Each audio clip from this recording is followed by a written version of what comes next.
Andrew, are we set? Good evening, everyone. I know there's a few people who are kind of coming in now, but I want to get started so that we don't go too late this evening. I'm Jody Monroe, the Superintendent of Schools. Thanks so much for coming out tonight to hear a little bit about our student safety measures we have in place. We did receive some questions in advance that we've included as part of the presentation.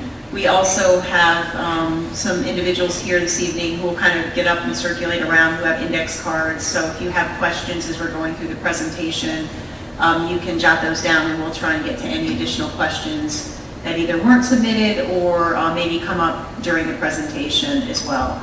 So before we begin, I want to bring up Gina Norfleet. She's the high school PTO president, just to do a little welcome.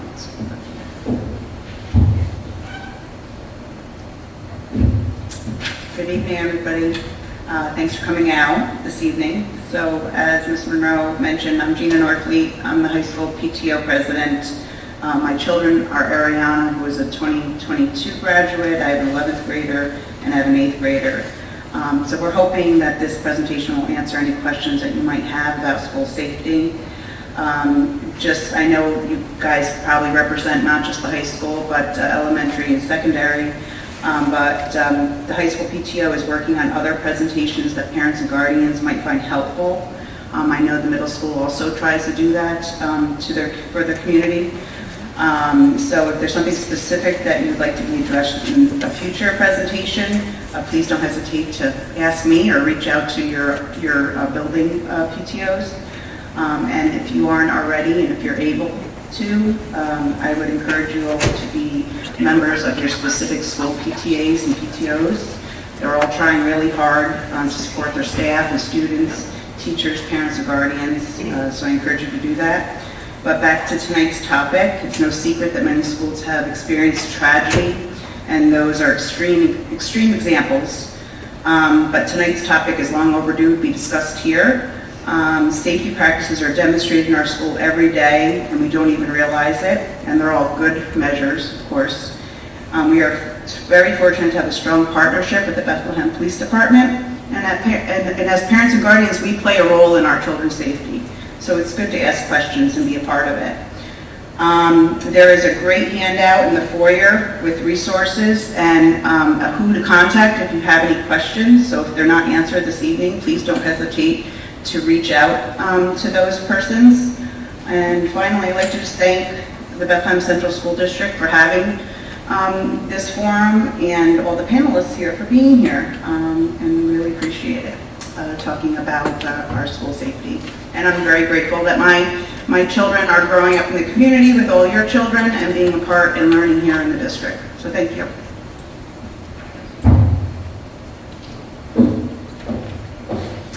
Okay, so I'd like to introduce who our panelists are here this evening. You can give a wave as I go down. Dave Domel, our high school principal. Dr. Dave Hurst, our deputy superintendent. Dr. Letitia Ellis-Willis, our chief diversity, equity, and inclusive officer. Aaron Shevers, our chief technology officer. Mike, what's your title now, Mike? Sergeant Mike Whiteley, he former SRO, but he still works with us closely on school safety. Detective Bourbon, who is our current high school SRO. Caitlin Craigie, detective, sorry, she just got promoted yesterday, is that correct? Yes. Is the middle school SRO. Andy Baker, our Slayerlands Elementary School principal. Kristen Connor, our K-12 supervisor of counseling and social work. And Mike Klugman, our middle school principal. We also have several of our staff members here this evening. We have many of our school counselors who are here to answer questions. Our supervisor of health services is here, Jen Dennison, and several of our other principals are here as well. So hopefully between all of us, we'll be able to answer any questions that people have. So tonight, what we're hoping to do, I need to adjust that. Is to give you an overview of some of the school safety measures we have in place, some that we've been proactive about, to talk about how the community can work with us to create a safer school environment, and also talk about things such as that maybe aren't always on our minds about safety in regards to student wellness, social media, cell phone use, and other things that all play a role in our school safety. What we're going to do is we have questions, I mentioned this before, that were submitted in advance, and we tried to include those in our presentation. We also have some questions that I know came in late that we'll try to answer as well. And if you have questions that come up during the presentation, as I said, we have a couple of individuals who have some index cards that will be circulating, so you can always jot those down, and we'll try to answer those through, at the end of the evening as well. This session is being recorded, and it will be available later on the YouTube, the Bethlehem YouTube channel. So just to remind people, we did several years ago, we had a strategic planning committee, and we reevaluated our mission statement and our core values. So our current mission statement, which has been in place for several years now, is to educate and prepare all students to reach their potential, discover their purpose, and be engaged community members. Tonight, I think our new logo, if you're not familiar with it, we redesigned our logo as part of our new mission statement and core values, reflects academics, character, wellness, and community. And if you didn't see this when we released it, those colors actually stand for each of our core values, with community really encircling the eagle emblem. So you all play a part in these core values. As Gina mentioned, there is a handout out on the table. Bethlehem is a fairly large district. There are a lot of people who are involved in making sure the district is running well. So there is an information sheet on different individuals with photos, trying to put faces to names that we hope you'll find helpful. And then there is also a component of this, so if you're not really sure who to contact initially, that you can contact these individuals in any of these particular areas. This is also available on our website if you prefer to go with the non-paper route. We do have a confidential tip line. This is a partnership with the Bethlehem Police Department. So this is 24/7. And if there's something that's concerning to you, either in your neighborhood or you're aware of an issue that's circulating and we're not available, or you feel more comfortable calling the tip line, this is available for you to call anytime. And we do have school resource officers. Hopefully many of you are familiar with who they are. Some of the main components and activities that they provide to students is they do teach students about safety and crime prevention. They also work closely with our school counselors and social workers about issues that happen either during the day or even in the community. And they do investigate any criminal activity and protect our school community. So just a little bit about each of our SROs. So you can see Detective Bourbon is a big fisherman. So some information, one of his fun facts, I can't read it here because I don't have my glasses, is he always wanted to be a physical education teacher, and I know that he does coach a lot, so you're kind of along those lines, Detective Bourbon. And Caitlin Craigie, Detective Caitlin Craigie. You can see that's the therapy dog, I think, in training. Is that right, Caitlin, who's making good progress? Yes.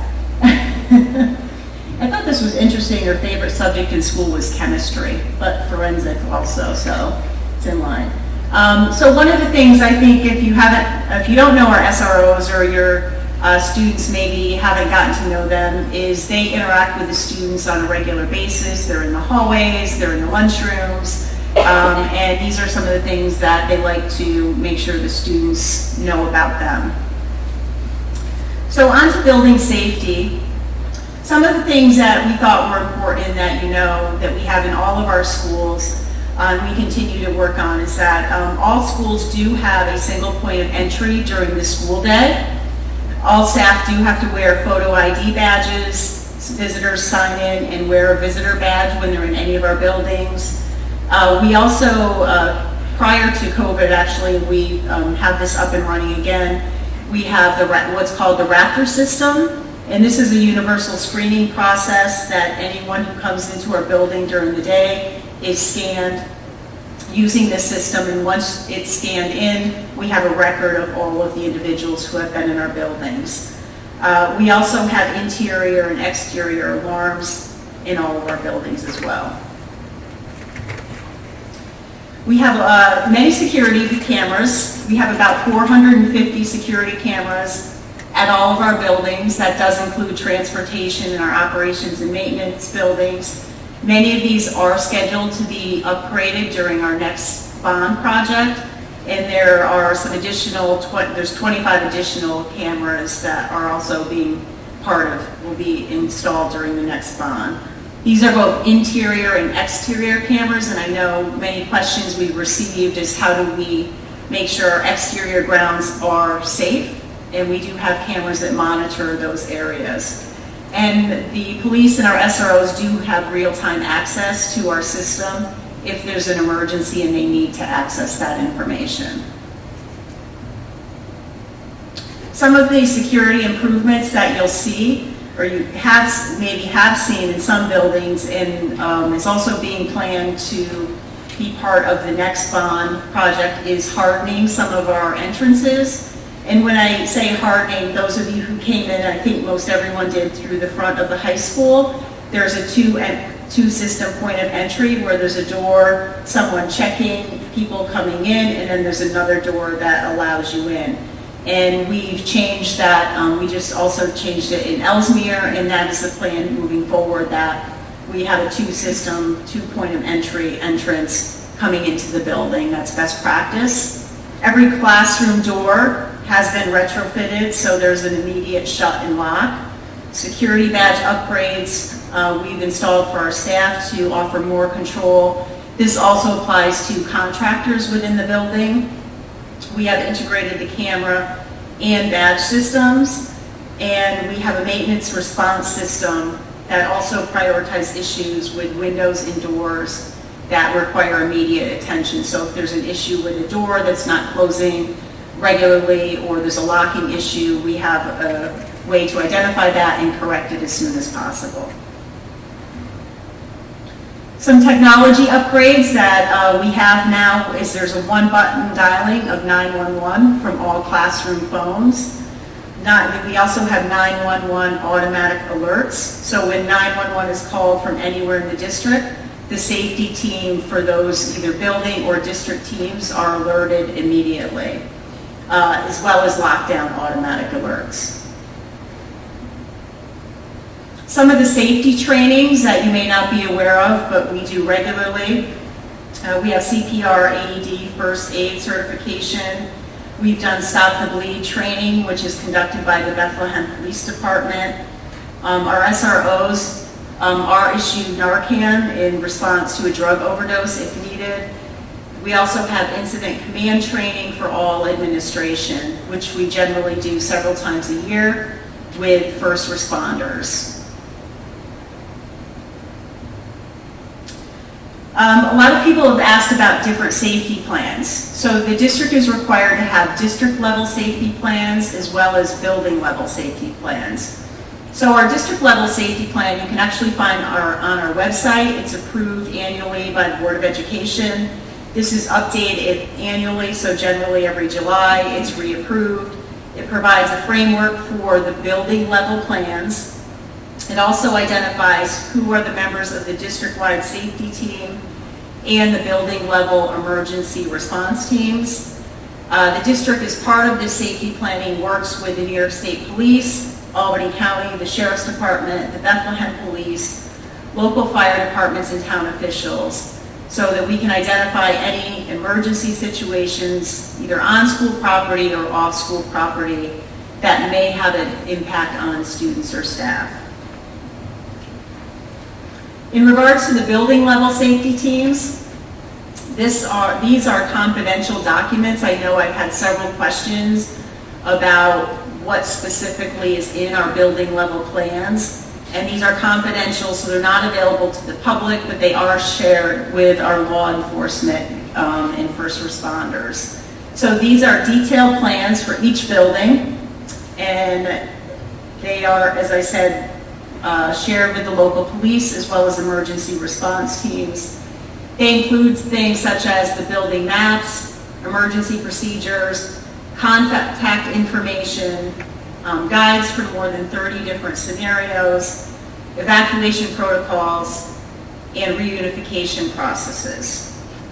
There's also one-page incident guides within the plans that provide detailed information in the event of specific emergencies, and I'll show you what one of those looks like in just a second. So these are the kinds of emergencies that our district and building plans address. And one of the examples that I thought was relevant to share is if there's a severe weather emergency. This is the kind of plan that our building plans have. So there's a school district, a community component, and this is a step-by-step guide as to who is responsible and what the actions of those individuals entail. Some of the drills, we have evacuation drills regularly.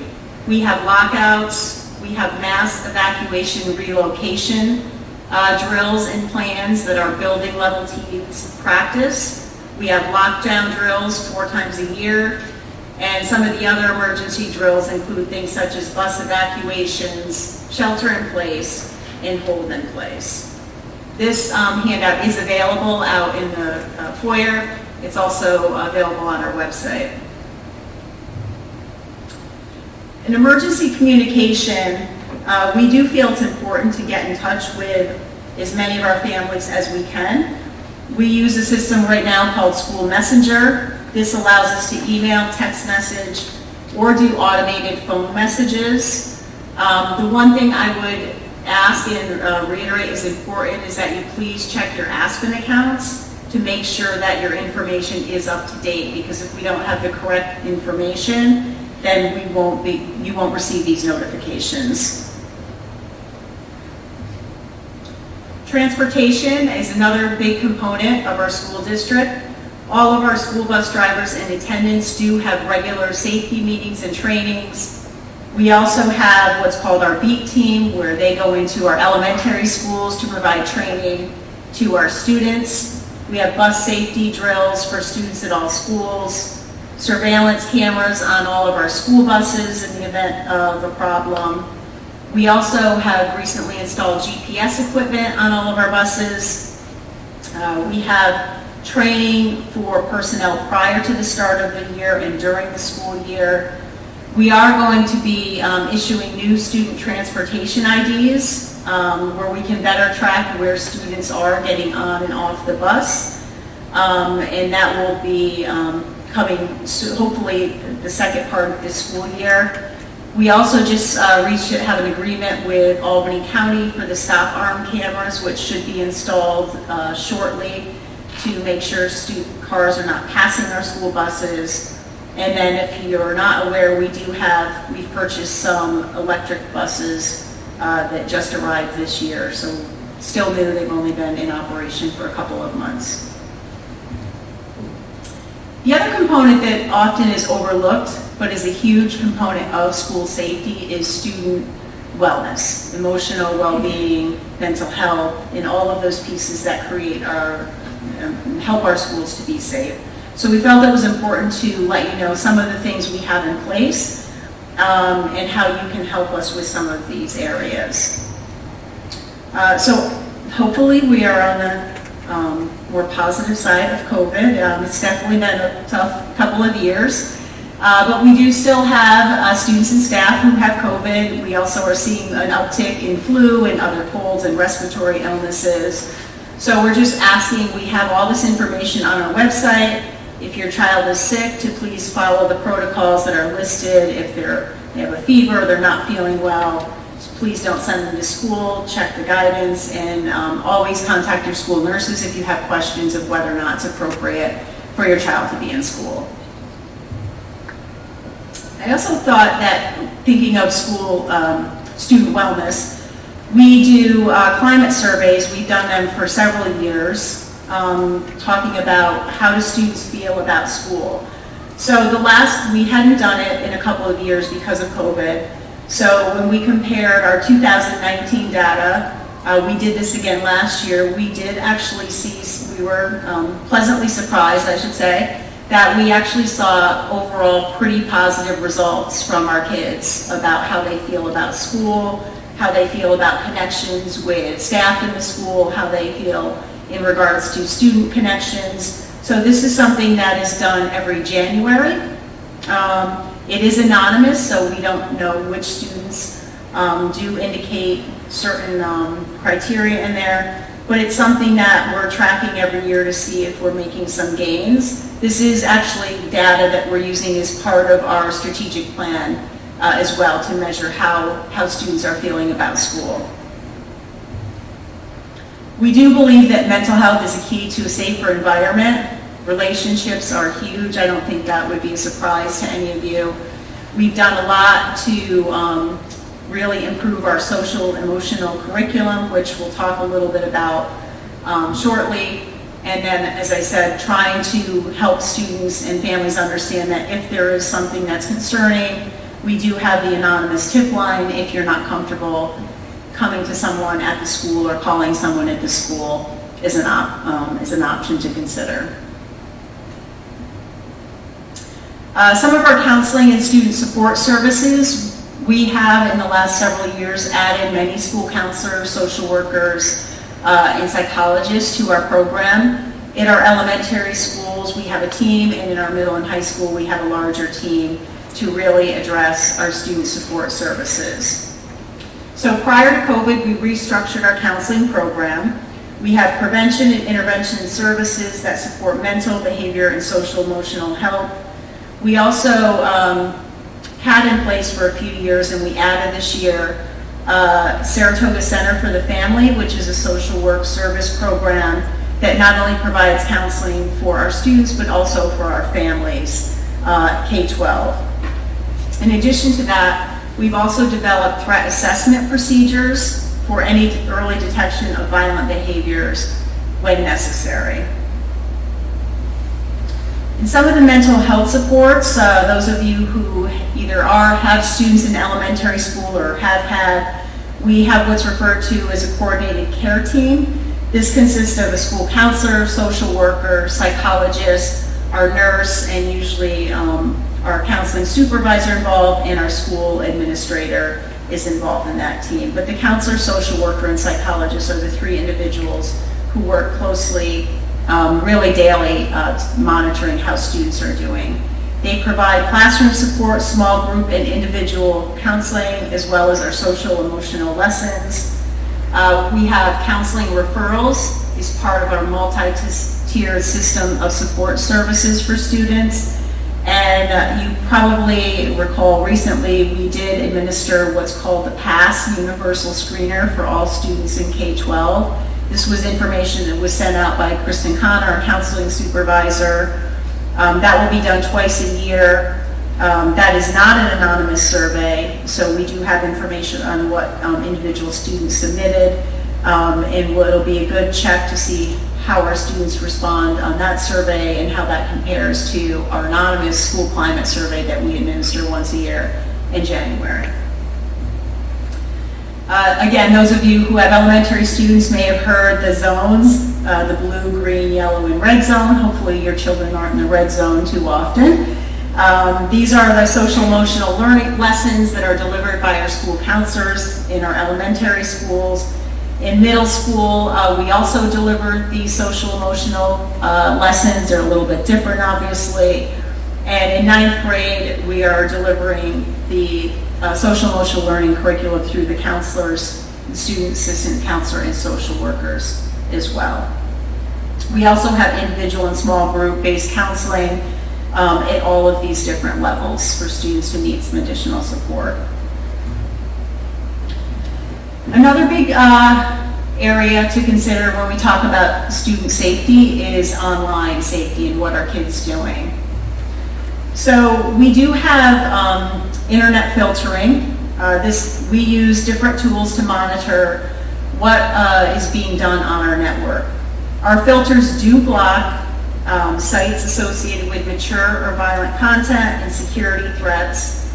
They also work to block access to social media, non-educational videos, and other district distractions. However, our kids are pretty crafty and they do find ways around that, so any way you can help monitor that, we appreciate it. We do have safety alerts that we are notified about. So if there are things that students are searching for, such as suicide or cyberbullying or any school violence, we do get notifications about those, and our school counselors or administrators are able to follow up to see if it's a legitimate concern. Sometimes it might be that students are doing a research paper related to this in health class. Sometimes it has been legitimate concerns and we're able to get them the help that they need. Cell phone use at school, another challenge, I should say. For elementary and middle school, basically students should not have phones during the day. They're to be kept away in smartwatches. The students are pretty compliant. Devices should be turned off and either in backpacks or phones or lockers in the middle school. If students need to access a phone, we have them in the main office. In high school, last year we implemented a program where cell phones are stored in the classroom at the front in a pouch during instruction, but students are able to use them in the phone, hallways, lunch, and certainly in library and before and after school. One of the things that we found is that social media does continue to be a problem. Cell phones do continue to be a challenge. And so one of the areas we are looking at is something called Yonder pouches, which has been used in other school districts. This would be a pouch that students would be assigned. They would get one in at the beginning of the day at the high school. They would put all their devices in there. It's a magnetized lock, and it would be closed and locked for the day, so they wouldn't be able to access their phones at all during the day. And then when they leave the building after school, it unmagnetizes that pouch and they're able to take their devices out of that. So very preliminary, but we do, to be honest, we have had a lot of issues with cell phones in schools and creating some real safety issues. So that is an area that we're exploring for the high school. Diversity, equity, and inclusion is an area that we've been monitoring. We've been doing quite a bit of work in this particular area for several years now. We had a fairly good-sized committee that's been working in this area, and we were fortunate that the school board did approve the addition of a Chief Diversity, Equity, and Inclusion Officer for this year.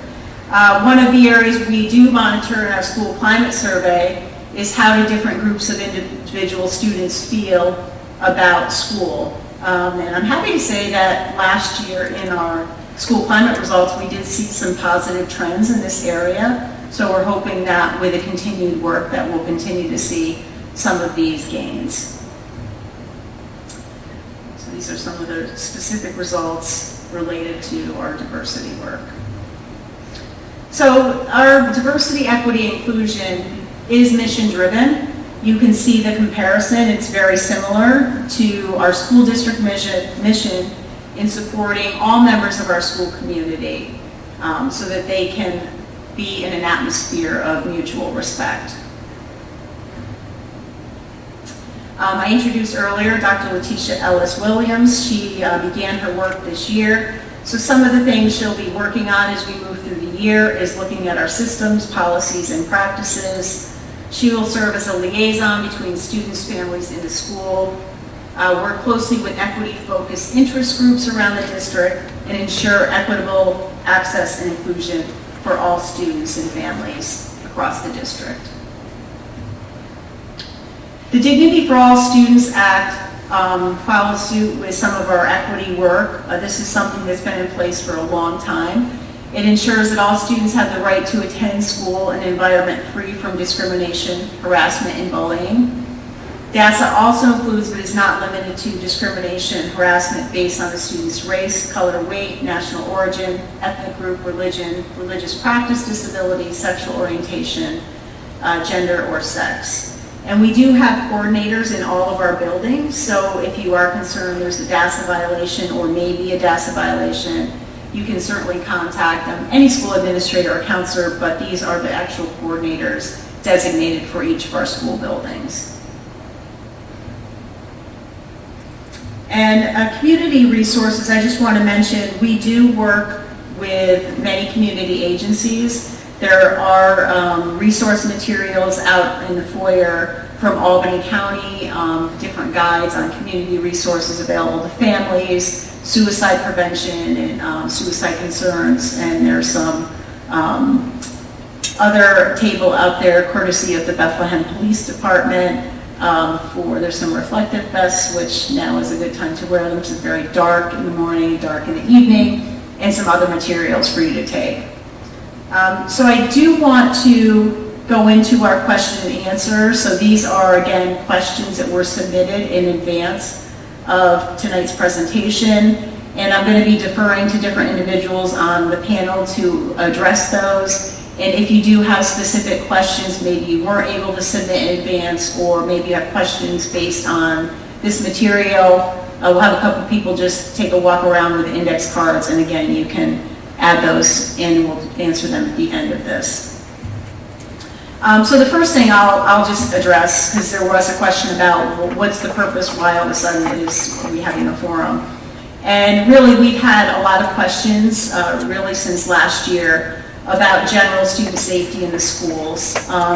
Much of it based on maybe things that are happening in the community, things that have happened in school. So we wanted to try and have a presentation that included all aspects of school safety. So there was no specific incident that occurred, but we wanted to provide an opportunity to share some of the information that we have that maybe you weren't aware of, and also give you an opportunity to ask questions that you may have specific to either the school your children go to or general district safety measures. So this next question, I'm going to turn over to Erin Shevers. We had over the last several months, even real year, about how can I make sure my child is safe online? And that is a large question, but I'll turn it over to Erin to try and provide you with some general information that we have or that we can provide to help you with that. So Erin? Hi everyone, thank you for coming tonight. There's a number of resources. There's actually a handout out in the lobby if you want to grab it on your way home. So in regards to district devices, all of your students' devices, the district Chromebooks, are filtered all the time and monitored. So that you don't really have to worry about as much, but in the classroom, our students are always monitored by an adult. So at home, we would hope they're also being monitored when they're using their devices. A lot of the questions that we receive have to do with how can I see what my kids are doing on their cell phone or on social media or on the Xbox or the PlayStation, because they're very dangerous places, to be honest. The first tool that's listed on the sheet is Common Sense Media. It's an app and it's informational. It has some great lessons, talking points for parents, teachers, students, on how you can build relationships and talk to your students about what they're doing online.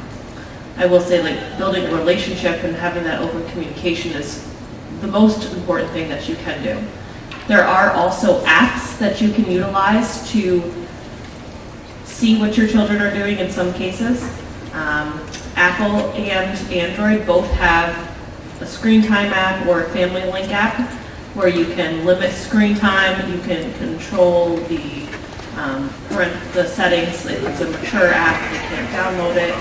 There are also some other apps like RPact and Smart Social and things like that where you can see what the students are doing or your children are doing and have a conversation about that. Some of the apps also will provide you a notification. Similar to the safety alerts we receive in the district, there are apps that will give you a notification if your student is being bullied, your child is being bullied, or they have suicidal thoughts on their phone. If certain words will trigger that, and you can get an alert as a parent. So it's not necessarily a you're able to see every single word that they say, but the artificial intelligence will say, hey, we've detected that there's been some suicidal ideation, maybe you should, check in with your kid and see what's going on. So there are tools that can do this. There's also apps that you can use if your children are of driving age for GPS monitoring. Did they make it to where they were safely? Did they take the safest route? Did they make any stops? So there are a number of tools that you can utilize. But again, some of the most important things that you can do is just the conversations. And Common Sense Media does have a lot of great guides for those. And if you need some help with some of these apps or have questions about them, I'd be happy to have further conversations. So this next question, we do have a handout available. I shared it with our faculty, basically. One of the questions we get a lot are when there are lockdown drills or when there's an unexpected emergency, how to talk to your children about those kind of difficult conversations. And out in the foyer, there's a handout that talks about the different levels of child development and what's appropriate, how much to engage in that conversation. So we provided that to all of our faculty because obviously how you talk about school safety and lockdown drills and emergencies that happen is much different when you're talking to a first grade class as opposed to a high school class. So it's a pretty good handout. It was put out by the American Psychological Association, so please feel free to grab that. If you ever have a question about an emergency that happens in any of our schools, please either reach out to the teacher, school counselor, or the principal about what type of conversation might happen as a result of that, or may not happen as a result of that, because sometimes it's not appropriate to have a large class discussion regarding some of those things. So this is just an overview of what the handout talks about. So it breaks it down into K2, 3, 5, 6, 8, and 9, 12, and how much discussion or understanding students may have at those ages regarding some of the emergency procedures. So I would encourage you to take one of those before you leave this evening. Are there locks in the classroom doors that can be locked without keys? I did mention this in the presentation. All classroom doors district-wide have been retrofitted and they can be closed and locked immediately. So that is best practice and that's what we've been able to do over the last couple of years. This one is a question I'm going to turn over to a couple of our panelists here. So this happens a lot. The child is accused by another child of bullying. You're not really sure if it's bullying or not, so how do we define bullying? So I'm going to ask Mike Klugman down on the end and Kristen Connor, who's our counseling supervisor, to maybe take that question. And actually Andy Baker's kind of sitting, so it's very different at K-5. Maybe talk about how do you differentiate between what's bullying or what's conflict between students. So I don't know who wants to start. So actually, can you all hear me okay? I'm going to start on the bottom of the slide. And there are 3 levels that we typically talk about with kids to make this as developmentally easy for them to understand as possible. There's conflict where 2 kids bump into each other in the hallways, neither one's looking, and it's a conflict, right? I think we all agree that it doesn't rise to the level of bullying. There's harassment. Some kid took a test today, they got the worst test score they've ever gotten in their life, somebody got on their case, and they blew up, right? They have no prior experience with that individual. They're both peers, so there's no imbalance of power. So that's harassment, right? Where one kid maybe blows up on another kid, says something they didn't mean, inappropriate, hurts the other kid's feeling, doesn't make them right to do so. And we have those conversations with kids to help them understand those situations. Bullying, on the other hand, includes some other elements, and those are both spoken to on this slide. So typically there's an imbalance of power. As you think back to our own experiences in school, we typically think about physical size, we think about status sometimes when we think about power imbalances. We talk about kids being intimidated by staff all the time, so we're always trying to, as staff members, form the most positive relationships that we can with kids so they understand that we're trying to diminish or even negate that imbalance of power so they feel like they're empowered to ask questions and raise hands and do those kinds of things. And then repetition. So when one student, accidentally or does something with intention one time, it does not rise to the level of bullying, even though that's most commonly how it's reported. When it happens a number of times, that's when we start crossing as school administrators into the code of conduct in the bullying definition, and we can even cross over into the dignity for all students section, which Joey mentioned earlier. And I'll turn over to Andy and Kristen for any other comments. Elaborate more on that? Yeah. So just to elaborate a little bit more on what Mr. Klugman was talking about in terms of at the elementary level, the definitions, and as he described those particular examples of bullying versus conflict, that's largely true at the elementary level as well. I think that we certainly are having conversations with children at a young age with the primary goal of teaching them how to treat each other, teaching them about empathy and respect, while also addressing the behavior. So having accountability, but also providing support for our CCT team as the level of conversations become perhaps the emphasis focusing on teaching the behavior and trying to learn from it and make a better choice for next time. We're constantly in classrooms and modeling with children how to treat each other, and we're constantly working with students when these incidents occur to sit students down, to try different techniques such as restorative practices, to build empathy and build understanding amongst each other, and also set the tone that the types of behaviors that are happening that are inappropriate are not acceptable, and that there are consequences for those behaviors as well, which are age appropriate and developmentally appropriate as well. I think the only thing that I would add from a counseling standpoint is that our school counselors come in and teach lessons. They work from kindergarten all the way through senior year. Certainly the focus is a little bit different at each level, but with the elementary and middle school levels, something could happen at recess or in the cafeteria, and they want to go tell an adult, which is what we teach them if they don't handle it themselves, and then usually that's a teachable moment. Oftentimes at the high school, if the student is feeling that they're being harassed, whether it's online or in school, they will seek out a trusted adult and they will talk through that situation. And then oftentimes we go through a process where we're dealing with peer conflict and a level of resolution. So it happens at all three levels, and we do the best we can to address those issues as they come to our attention. Thank you. And I pulled up a couple other slides here to talk about the difference between bullying and different conflict, and those handouts are also available out on one of the tables if you'd like to grab one of those before you leave as well.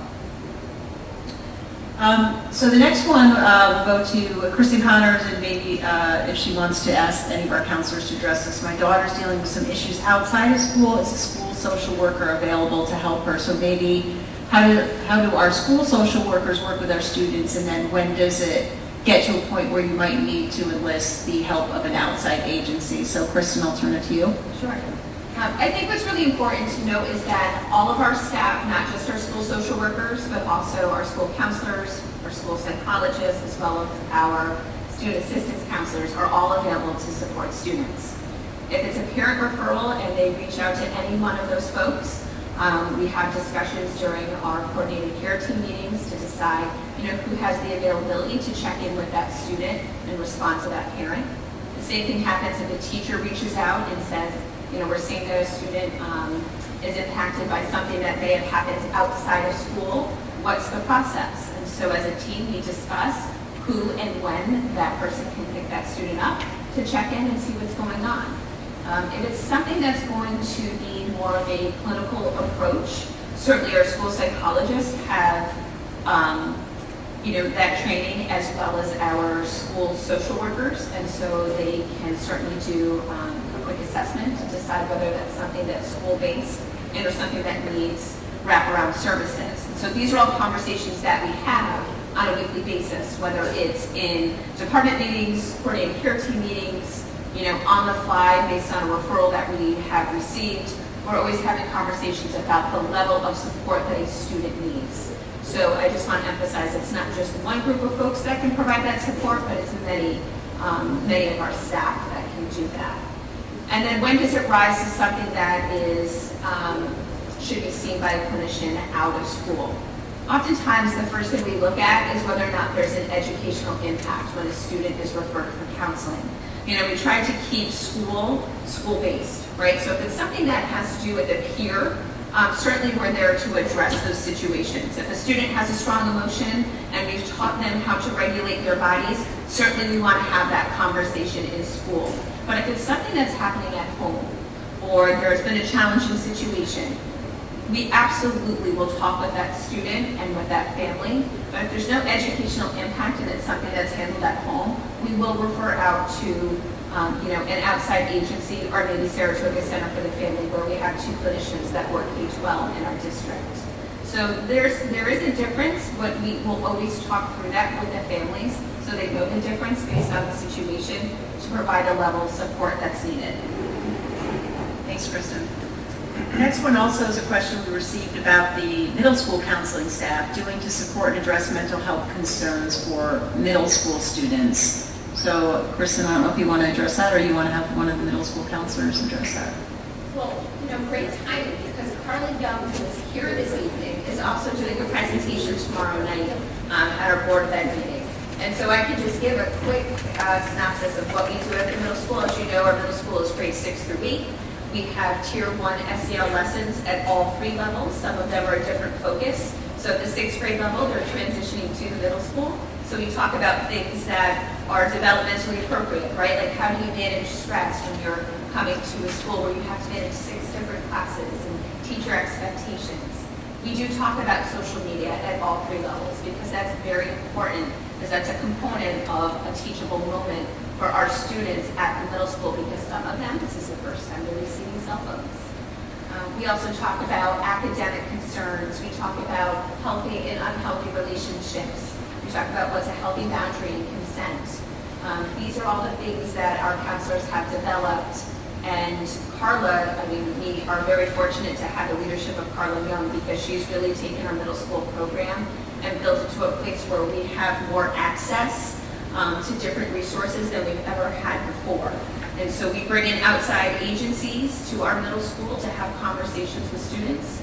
We've created both, a girls program called Beautiful Me that Carla brought to Bethlehem Middle School with Kim Pinero years ago, and now she has created another opportunity for students to be part of a small group opportunity through ROCKS. It's Ruling Our Experiences that our middle school and high school girls are able to access.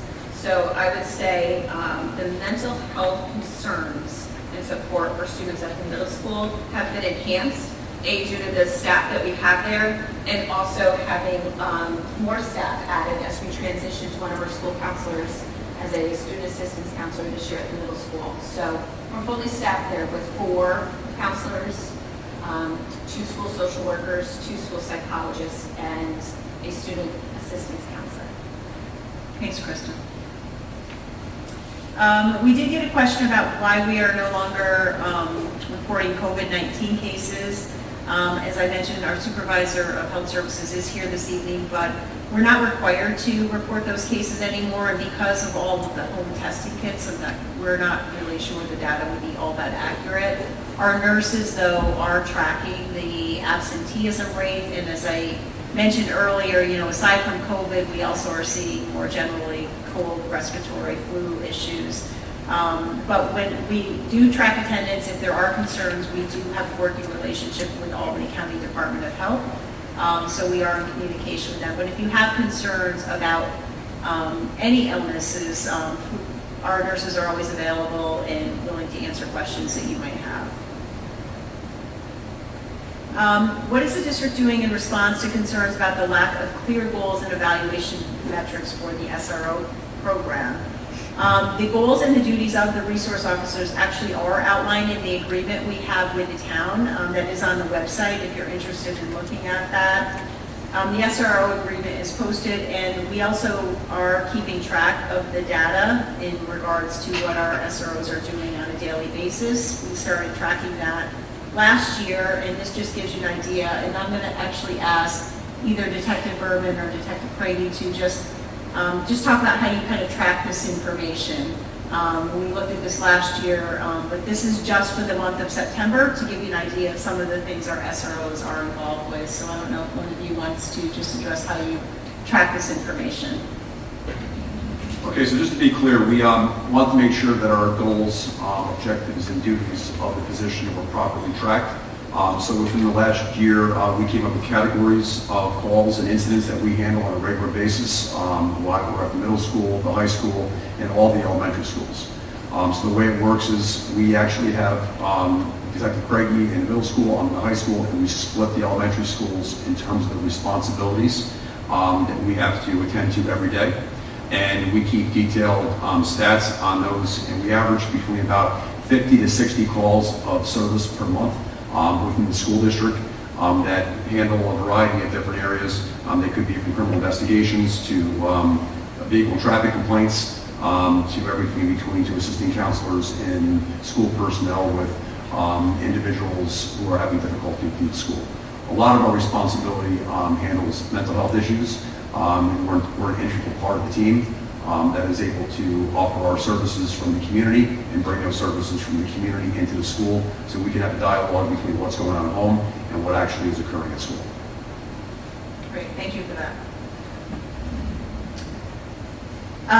The district, has the district met and discussed a response plan with local, state, federal law enforcement authorities in regards to an active shooter incident? And I don't know if Sergeant Whiteley, if you want to address some of the training the police department has done regarding this training and the work you've done with the school district? Yeah, well, annually, every year in the summertime, we do active shooter training here at the high school or at the middle school, where we review the procedures and tactics that we need to eliminate any type of threat that comes within the building. We've enhanced that to not only just from stop the killing, but now we're going to our advance of stopping the dying, which is where the Stop the Bleed, which started a couple years ago, and we're trying to expand that into the school district as well as into the community. For response times of EMS and fire personnel to come in and assist. With all that, we've also sent members of the police department to specialized training from Alert, which is a program out of Texas that teaches about tactical responses, and that's in coordination with local law enforcement, the county sheriffs, and the state police as well. So we continue to monitor situations that occur across the country of school violence. We review those. The federal government does reports on them when they get published, and we get a copy of them, and we break it down with our safety team within the department and the school district, and we see how the situation's there, and we learn from situations that unfortunately occur elsewhere so that we can harden our schools here. Thank you. And maybe any of you can follow up with this in regards to the law enforcement of the layout of the school in the event of emergency. Obviously, our resource officers are in our schools every day, so that makes a big difference. But I don't know if you want to add to that. So just so everybody's clear that our training starts upon being hired. As soon as an officer is hired, he goes through a field training process and orientation, and one of the first things they do is they do time with the community service unit. And they actually go to each and every school in the district. They learn the layout, they meet the teachers, they meet the administrators, they get familiar with safety procedures and protocol. Furthermore, all of our vehicles are equipped with maps digitally and in hard copy in many cases, and all wings of the schools are clearly marked in rooms. So we're all familiar in this police department with our community and with our schools. Thank you. And the next question, again, is for the police department, and any of you can take this regarding the different trainings that our SROs participate in. There's extensive training to, one, become an SRO, but then ongoing training. So whichever you would like to just kind of highlight that would be helpful. Okay, I'll speak to that. Our training basically, again, starts when we get hired as a police officer. It is an extensive training, again, starts with the orientation field training process. But when you become an SRO, that training really takes it up a notch. And specifically, we use the New York State Police Officers Juvenile Association to provide training, which starts off in school resource officer, advanced school resource officer, juvenile officer, advanced juvenile officer, community resource officer, and then a multitude of trainings that occur during the course of the year through in-service training, which is provided at the direction of our chief on a regular basis. And furthermore, we train with the school and all the requirements that they demand of us. Thanks very much. What are some of the preventative mental health measures being put in place or being planned for at the high school to assist students? So maybe Mr. Domel, you could address that from some of the work of the mental health team, and if Kristen Connor, if you want to add anything to that, that would be great.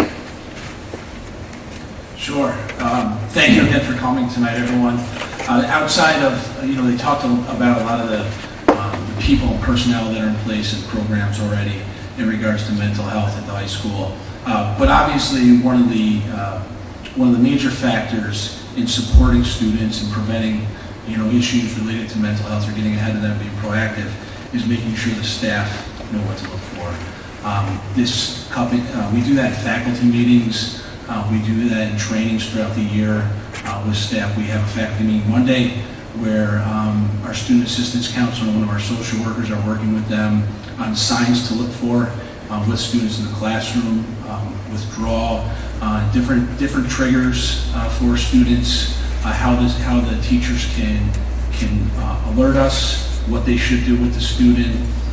So that's, to me, is one of the most important pieces outside of the very important professionals that we have in our building in preventing some of the tragic issues that are related to mental health and making sure our students are safe as they move throughout the course of the day.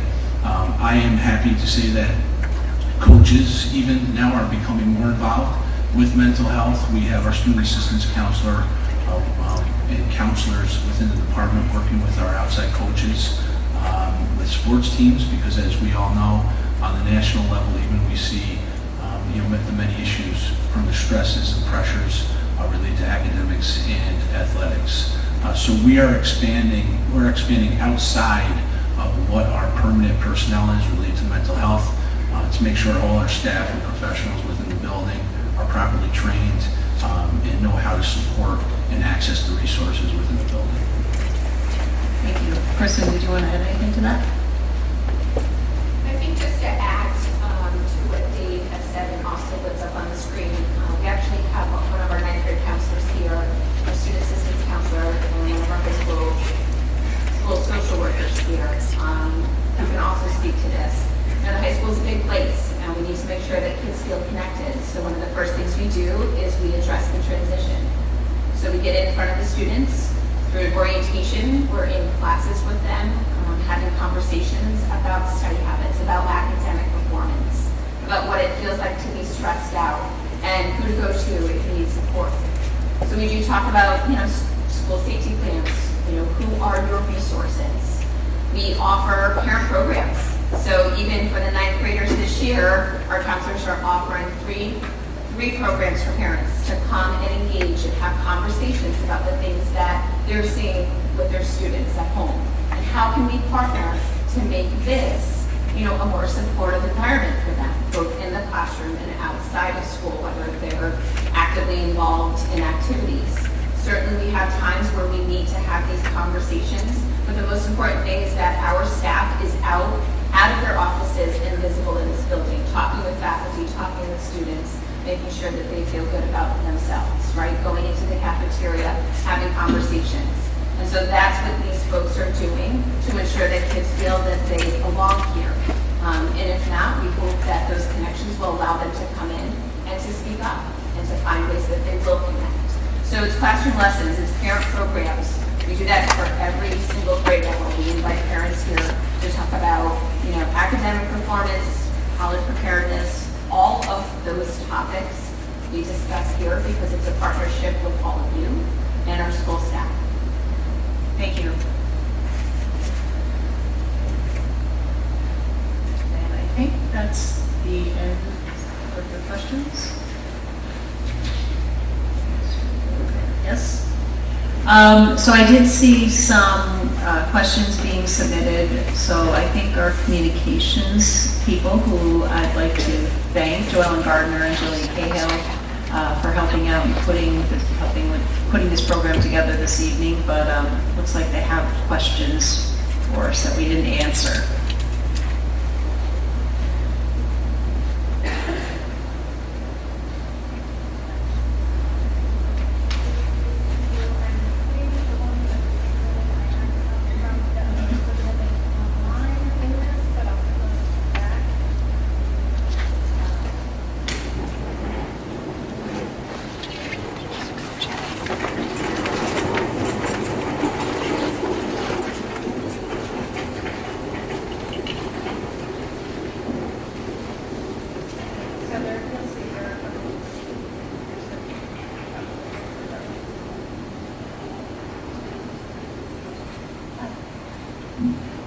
I have to put my glasses on to read these.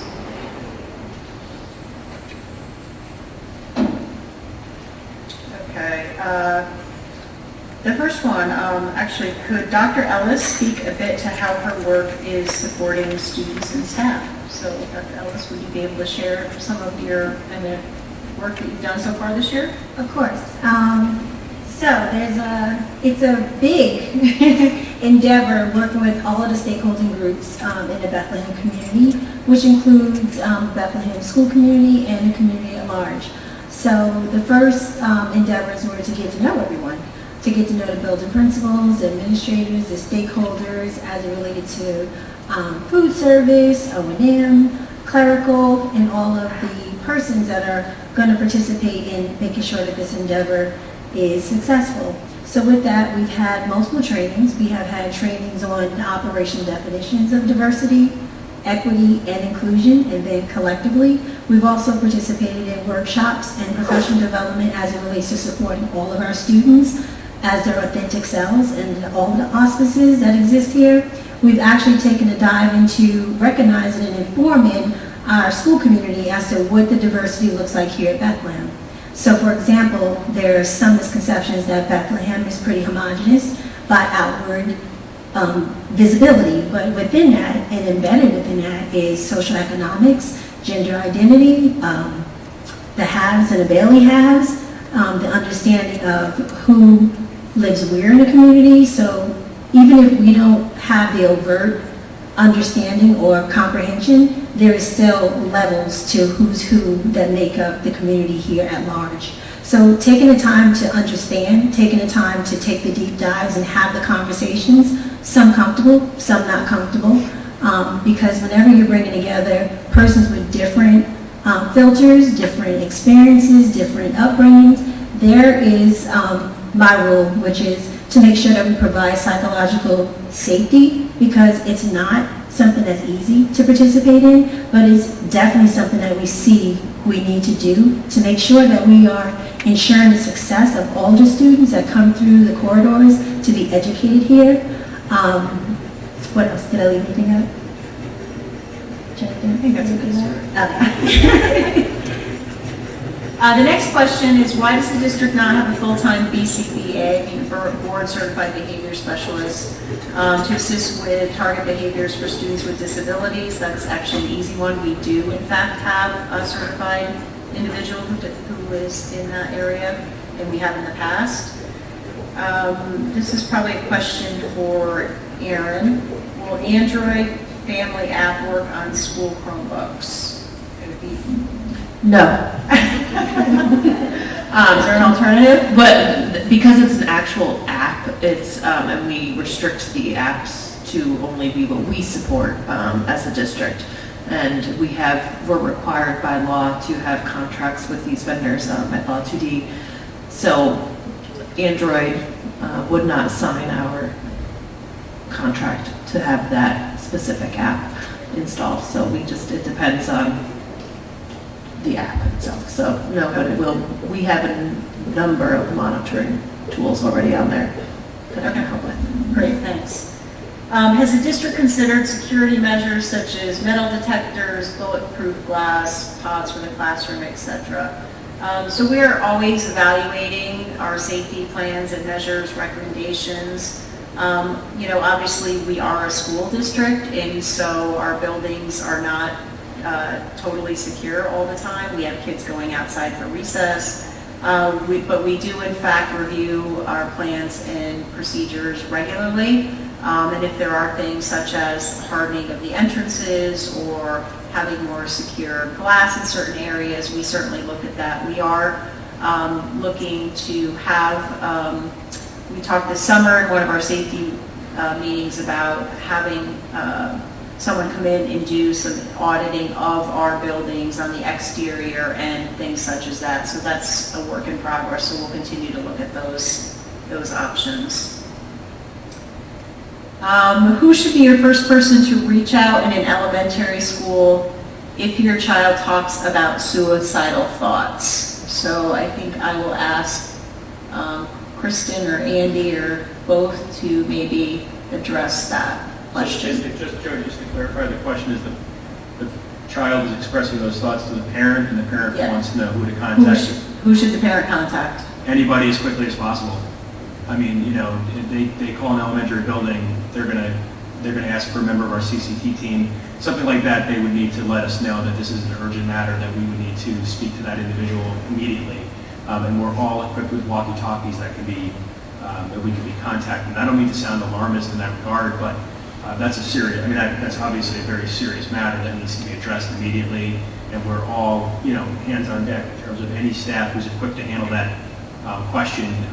But I would say the principal, the social worker, the counselor, the school psychologist, and we would want to know immediately that that concern has been raised and be able to address it as soon as we can. Kristen, if you want to follow up on that.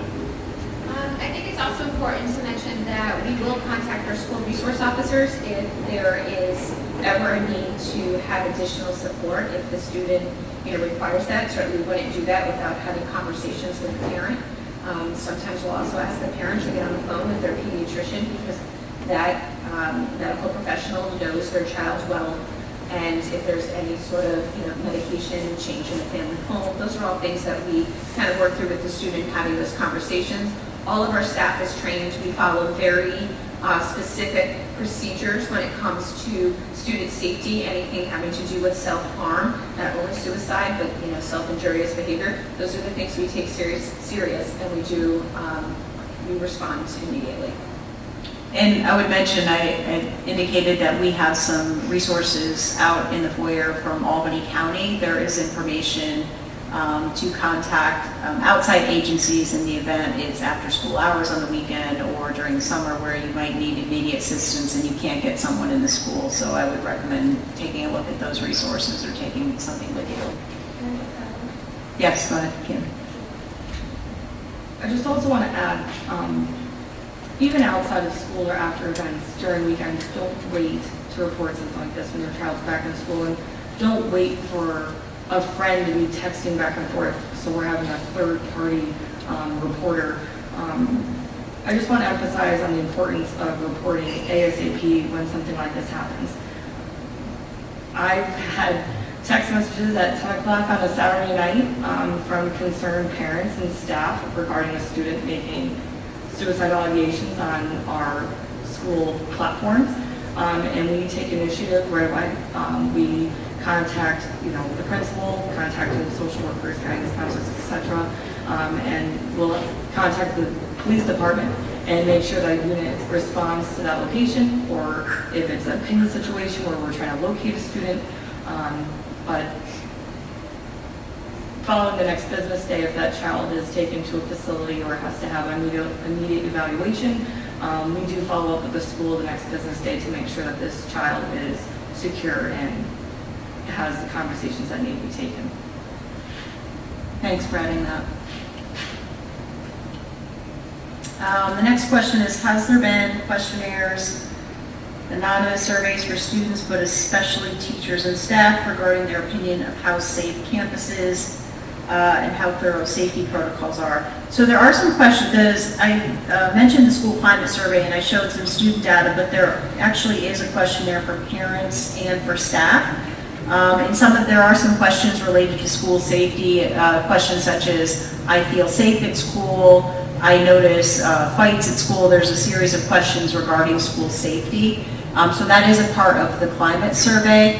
If we are do an audit of some of the buildings in general, there might be some additional information we would gather from students and staff and parents about that specifically, but there are safety questions and how people feel about the safety of our schools within that particular survey that's administered to those groups. How are safety concerns on the bus being addressed specifically at the elementary and middle school level? There seems to be a large number of kids on each bus with little supervision. So I will actually ask Dr. Klugman and Andy Baker to talk about how safety issues on the bus get addressed, because it usually ends up in their office at some point. Just to mention, we do have cameras on the bus to go back if we need to, but a lot of the issues on the bus generally end up in the principal's office, so I'll kind of let them talk about how they handle that. We'll start at the elementary and work our way up to the middle school. I mean, in terms of safety issues on the bus, I think Mike and I would start, if you're referring to student behavior or how students are treating each other on the bus in regards to, bullying or just inappropriate behavior or conflicts that need to be resolved. Those are brought to our attention typically by either students. The elementary level students are pretty good reporters, which is good.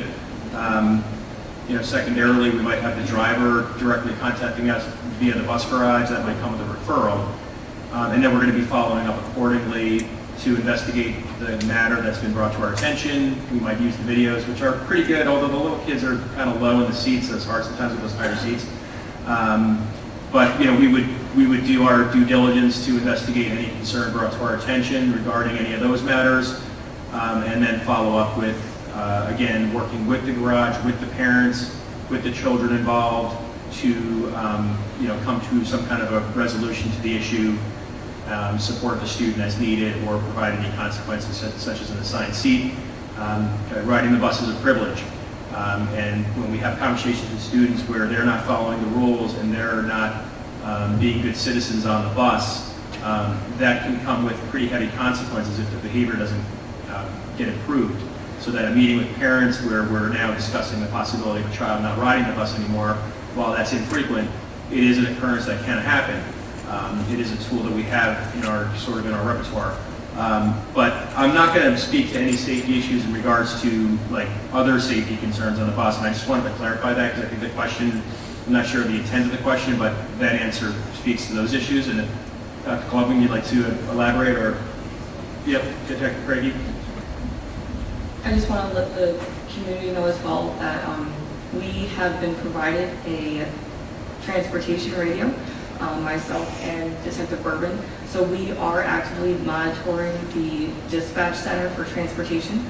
So if there is an incident that occurs on the bus, we are able to find out location and respond to that area to assess the situation if maybe.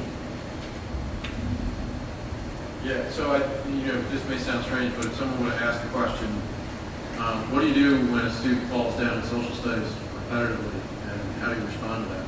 The answer is kind of simple. We always look for trends in where students are falling down in any of their behaviors. And as students fall down, or as we spot a trend, the first question we ask ourselves is, are we doing enough to be proactive to teach kids, or are we just being reactive and trying to pick them up, or establish, in this case, discipline if a kid is not doing the right thing on the bus? So it's the same. So from a response to intervention, or from a response to struggle, we're always trying to teach kids how to best behave themselves and what's appropriate and what's not. And as parents full well know, the last 3 years have been interesting because what our kids have used to teach them social norms are what they're seeing for the most part online. Because as parents, we haven't had an opportunity to take kids outside of our houses into large public spaces to teach them how they behave proactively and politely. And we use the term culture capital a lot. Kids have been socialized the last 3 years to only go out and find one level of culture capital. It's usually what they find through their cell phone, if that's what they're using. Maybe in their neighborhoods, if they've been far enough apart to have a neighbor come and chat with them. So we've, as a school district, recognized that there's a lot of social emotional programming that we've had to provide to our students this last year and a half. So for those that may not recall, on March 13th of 2020, our schools went out full time. Like we were doing distance remote learning from that date all the way through the end of June. The following September, for that full school year, we had students have three options. They could come to school every day, they could come to school in a hybrid model in some grade levels, and they could choose to stay home and do remote learning full time. So given the complexities and the diversity of those choices, it's made things much more complicated from a social, emotional perspective. So I think we regard the charge that we have as a school, quite honestly, is to do a lot more, because all of us, for the most part, understand what parenting is like. We understand what parenting was like before the pandemic and how much harder it got during the pandemic. And the charge that we have as a community, the lift that we have to help our students with, is much more pronounced. So that's what we're trying to accomplish when we get back to whatever normal looks like. And I think this year, all of us would say normal has been kind of a blessing this year than even compared to last year. Yeah, and I would just add one more thing too on that. One of our biggest challenges, I think, is getting, I think I can speak on behalf of any educator in the room, that one of our biggest challenges is to, instill good decision-making in children, especially in the absence of a monitoring adult, right? So we rely on kids to be good allies to each other. We have conversations all the time with kids about how do you react in those situations, good characters, who you are when no one is watching kind of thing. And how can kids, change their own behavior with each other? And how can we empower kids to address problems and solve problems on their own? Because we can't solve all their problems. But we're here to solve the problems that either they've attempted to solve on their own and they're not getting anywhere, or which just are so, egregious that they require our intervention immediately. So with that, the bus and any other environment where kids are kind of on their own. I mean, there's a driver, but let's face it, there's 47 kids, the driver's driving. Anything we can do to partner with parents and to partner with our school resource officers and our CCT team members and our teachers and all of our adults in the building and the kids to try to affect change in those areas, like the bus, like recess, like the gym locker room, like any activities they go to, is really our biggest challenge, but it's also really where we can affect the most change. Thanks very much. Next question is for Mr. Domel and maybe Detective Urban. What can be done to increase pedestrian safety around the high school?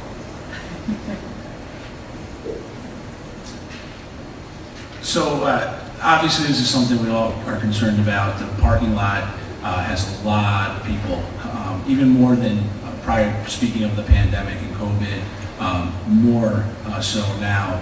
There's less students that ride the bus at the high school. So that means that parking lot obviously is taxed and maxed out on a daily basis. I mean, we have a monitor that's out there during the day or in the morning and afternoon. We typically try to have an administrator out there if possible. Detective Bergman has done numerous, I believe, I would call them studies, so to speak, for me throughout the course of the year to try to provide me with some insight as to different things that we might be able to do to enhance safety and security in the parking lot. But ultimately, it comes down to, to kind of Mr. Baker's point, it comes down to the students. We work hard with especially our student drivers, and for the most part, they do a pretty good job. Sometimes it's parents we need to get the message out to a little bit more, because I know people are coming through quickly, wanting to drop off and get to work. But ultimately, I mean, it's just eyes. We do as much as we can to be proactive when there are issues. Luckily, the cameras that we're speaking of, we have them all throughout the parking lots, so we are able to, when there are issues, to address them promptly with our SRO support. Yeah, just on that, I think that it comes down to three things, and Mr. Novell spoke to them. It's engineering, education, and enforcement. And the engineering is the redevelopment of the parking lot, better basically ways that we can create egress for students across from neighborhoods, also to make sure that drop-off is done more safely. The parents have to understand the responsibilities when they come to the school. They need to obey the speed limit. They need to basically obey the traffic laws. and they need basically just to slow down. We're all in a hurry in life, and we understand that. And then most importantly is us to be there and have our traffic unit be available, which we are, whenever we have special events or we see issues occurring. Our chief of police is very supportive of basically making sure that we have the proper staffing, that we're present at the schools, and that we make sure that enforcement is done properly to ensure safety. Thanks. The next question is, could you please explain when or why an SRO would work with a school counselor and a student, where it was referring to the graph, and I'm sure many people up here could provide numerous examples of when our SROs have helped out with serious student situations. So I don't know if anyone wants to kind of speak to that specifically, Kristen or Dave or... So I'll just sort of open up an entry into that. I think a few years ago at the middle school, we might have been able to report that as students started their ventures into experiencing cell phones, there was a lot of ignorance on the students' part. I don't know that we can say that anymore at the middle school because I think our elementary principals are reporting that 3rd, 4th, and 5th graders are getting into cell phones a lot younger. However, what has not changed is the ignorance that students have. I just had a conversation with a parent this morning that a lot of us as parents want our parent the same way that our parents did, and it makes sense, right? We'd like to have or allow our own children to learn from their mistakes, right? That's harder and harder to do, especially when the magnification and the amplification of those mistakes are so big when it affects a digital footprint. So the education that we try to give students, I just shared with a student this morning an article about Josh Kelly, the quarterback for the Buffalo Bills. So the night before the NFL draft, it came out that he did Josh Allen, yeah. I think of Bill Kelly, so going back a long time. So 6 years before he was drafted, so he's a 16-year-old, maybe a 15-year-old in high school. Some tweets that he put out that were offensive were surfaced again on the night before the NFL draft, and he was supposed to be the #1 overall pick. And it demonstrates to our students what that permanence of their digital footprint is. And there's no 12-year-old that's ready for understanding what the permanence of a digital footprint is. So the educational effort on the part of our SROs is often, believe it or not, our parents are seeking us out. And I say us, I mean Caitlin and Mike. They have very private conversations, and very often our parents are asking our SROs, can you define for my 12-year-old, my 13-year-old, what the difference is between your school code of conduct and what you do as police when you get into what's offensive and harassment when you're dealing with, issues outside of school. And very often our kids don't know that. They don't know the rules about engaging their friends. They don't know when they've crossed over lines. They don't know about possessing images on their phones and where they tread into dangerous waters. And our SROs provide we tap into them literally every week with kids on cell phone issues. And our parents, when I say we, I don't just mean school administrators. I mean our parent community. They are a resource that is a never-ending supply of wealth for our parents. Yeah, at the high school, obviously, the older you get, the more serious the situations and issues kids are dealing with that come to light. And one specific example that unfortunately, obviously, we deal with. If a student is involved with, physical violence, sexual assault, sexual violence, obviously very sensitive. A lot of kids, adults don't even know how to navigate that. So because of the sensitivity of it, they're typically working with their counselor. And then because we want them to be as safe as possible, to know all their options for safety, what's going to happen, things that can happen. We use our school resource officer as a support for them, and accompanied with the school counselor, social worker, student assistance counselor, whoever might be working with that student to set up a plan so they're safe, they feel safe, and they know they have people they can go to within the school and within the community. So that's one specific example that I know I greatly appreciate as I help students navigate through those tough situations. I would also add that I think that we have one of the most positive partnerships with our Bethlehem Police Department. The chief was even here for a short stint as a school resource officer to support our high school. And I think that the partnership that we have is positive because we're in constant communication with each other. I rely heavily on that relationship with our SROs to help out when there are students and families that need additional support, and that may require a home visit. And it's not punitive in any way. It's to show that we are supporting the student to maybe get back to school because they've had some mental health struggles.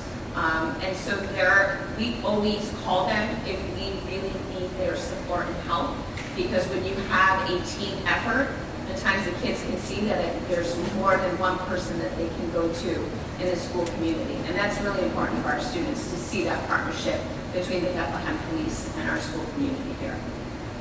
Thank you. This probably is a question for Kristen.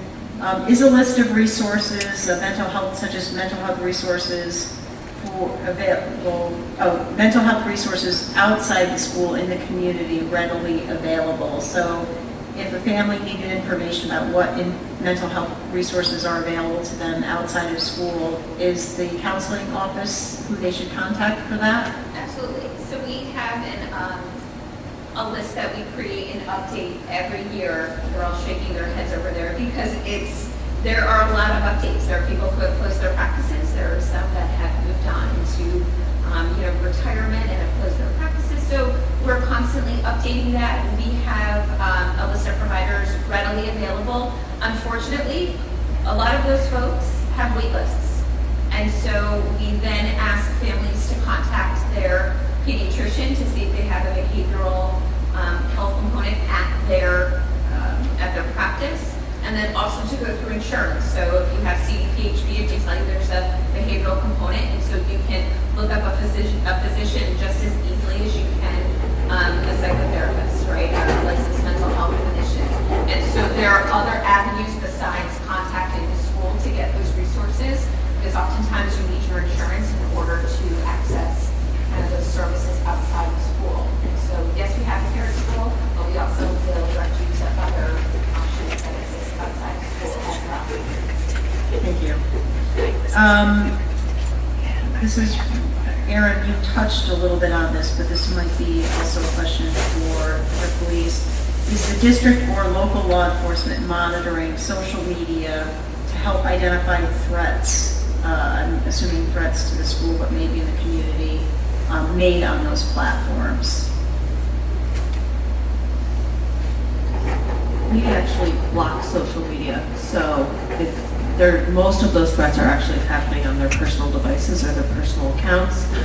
If there is a new platform that pops up, we can track it and monitor it.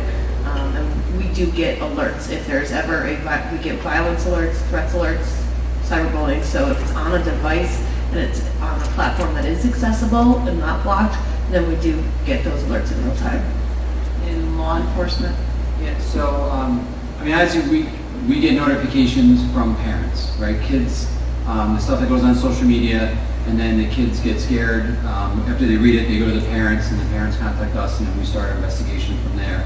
There's also state and county level organizations, crime analysis centers and things like that monitor that they do searches regularly, and they would notify us if there's anything that's comes within the district jurisdiction.